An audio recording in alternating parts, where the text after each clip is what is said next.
Hello പ്രിയപ്പെട്ട വിദ്യാർത്ഥികളെ, 9ാം class അറബി പരീക്ഷയിൽ നമുക്ക് സ്ഥിരമായി ചോദിക്കുന്ന ഒരു ടൈപ്പ് ഓഫ് ക്വസ്റ്റ്യൻ ആണ്. ഒരു പാരഗ്രാഫ് തരും, ഏതെങ്കിലും ഒരു പാരഗ്രാഫാണ്. എന്നാൽ അതുമായി ബന്ധപ്പെട്ട 3-4 ക്വസ്റ്റ്യൻസ് താഴെ കൊടുക്കും.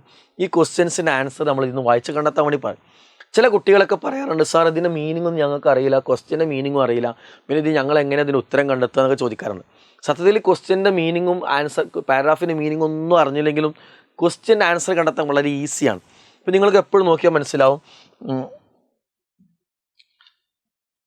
ഈ ക്വസ്റ്റ്യനിൽ ഫസ്റ്റത്തെ വാക്ക് എന്തായിരിക്കും? ഐന, കൈഫ, മാദ ക്വസ്റ്റ്യൻ വേർഡ് ആയിരിക്കും. എല്ലാ ക്വസ്റ്റ്യനും പ്രത്യേകതയാണ്, ഫസ്റ്റ് വാക്ക് ക്വസ്റ്റ്യൻ വേർഡ് ആയിരിക്കും.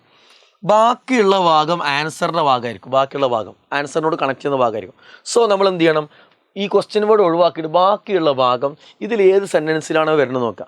ആ സെൻറ്റൻസിൽ വായിച്ച് നോക്കിയാൽ അതിന് ആൻസർ ഉണ്ടാവും. അതല്ലെങ്കിലോ ഇങ്ങനെ വായിച്ച് നോക്കുക, മാതാ യഹ്മിലു, അപ്പോൾ ഇവിടെ യഹ്മിലുണ്ടോ? ഈ സെൻറ്റൻസിൽ എന്ത് ചെയ്യുന്നുണ്ട്?